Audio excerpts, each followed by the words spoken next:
Hey guys, welcome back to Planetmithril. We have the start of a brand new series for you. 2023, new year, new series. Going to be loads of those coming at you very soon. But the first one we're starting with is our 5-minute basing tutorial.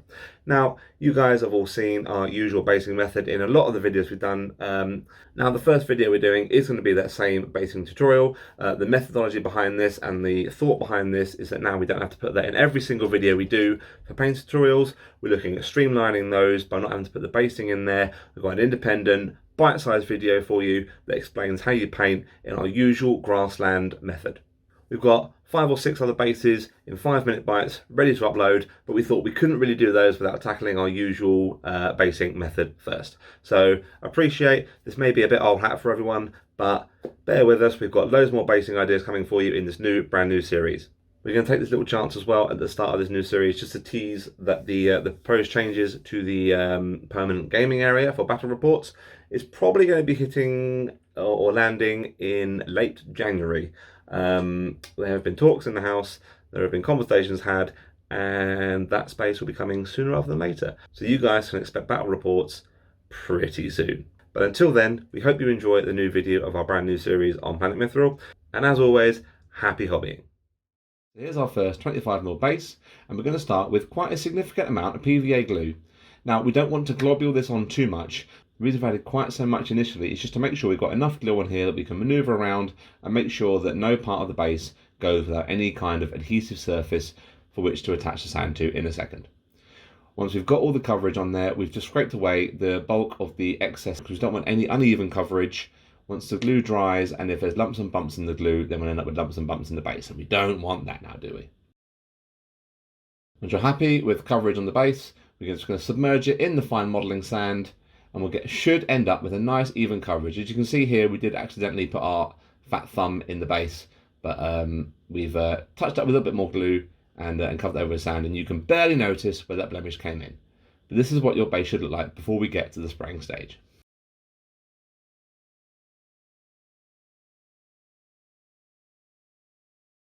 And once your sand has thoroughly dried, we attached it to our spraying stick, and we got a full 360 coverage of Chaos Black spray to all these bases.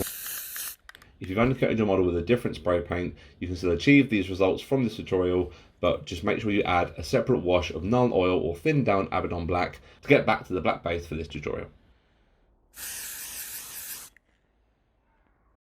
Okay, so now our sanded and undercoated base is dry and ready for painting. We can use a fairly large dry brush, and we're going to apply a very thorough dry brush of dryad bark to the base layer of sand. Now, in as much as the model permits, we want to apply this in circular motions to make sure we get all the sand from all the angles we possibly can do, because the more thorough this dry brush can be at this stage, the more authentic our base will look when we reach our following layering and highlighting stages.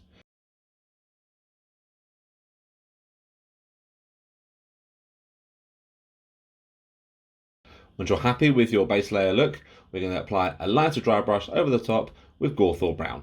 Now, I know what you're thinking. Tom, you haven't cleaned your dry brush between the dryad bark and Gawthor Brown stages. Yes, this is true, but at this stage we find by leaving a little bit of dryad bark on the dry brush, it helps to blend in the Gawthor Brown a little bit and just give a more of a natural transition. And then once your Gawthor Brown dry brush stage is finished, we use a separate, smaller dry brush and applied a very light coating of pallid witch flesh just over the top. And now at this stage, we're looking at just catching the very edges and the very tips of all the sand, letting the previous layer and base coat stages of Gawthor Brown and dryad bark showing through to create a really nice, genuinely authentic, earthy texture. Now on to everyone's favourite part, decoration. Now, for the grassland base, which I'm going to show you now, you can use any kind of tufts or clump foliage. We've opted here for Army Painter's Swamp's Tufts because they're a nice, vibrant green. Now, when applying these, we found you want to apply a little bit more glue than you would normally.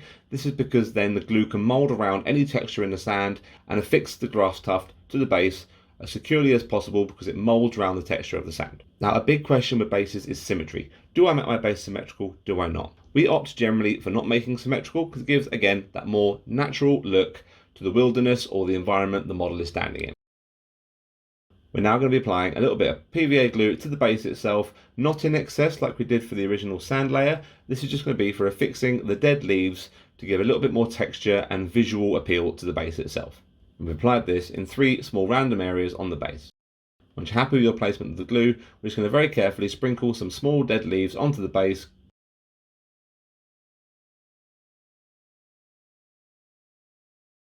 And then gently knock this against the side of the tray to get rid of any excess foliage. This is what we're looking at currently. Now, clump foliage is a bit different. As with the tufts, we found you need a little bit more glue than you would normally use.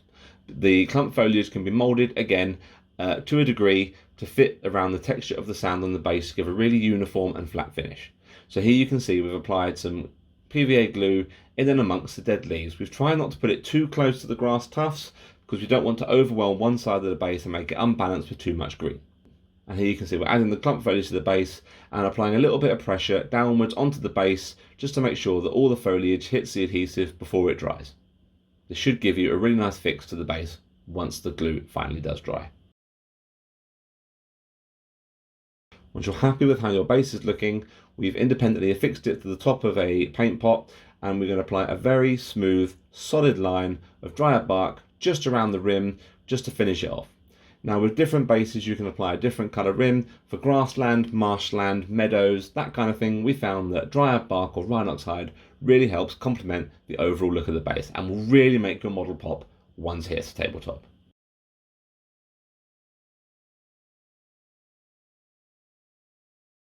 And there we are. 5 minutes spent and an awesome base ready for an awesome model.